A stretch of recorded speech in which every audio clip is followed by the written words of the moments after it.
Hey guys, today I'll show you how you can fix Gemini 3.5 Flash not working. So let's get started. If Gemini 3.5 Flash isn't working properly, the first thing you should do is refresh the page or restart the Gemini app. Temporary glitches can often be fixed with a simple reload. Next, check your internet connection.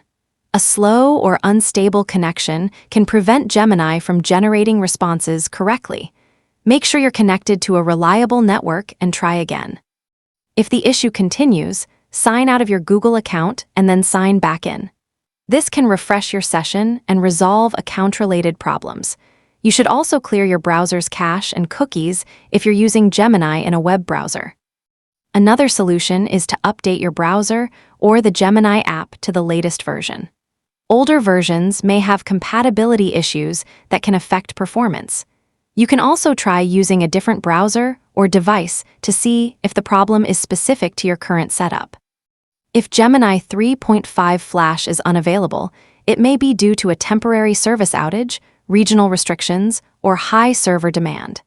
In that case, wait a few minutes and try again later.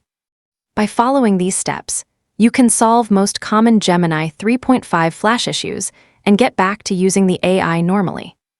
That's it. I'll be back with more in the next video.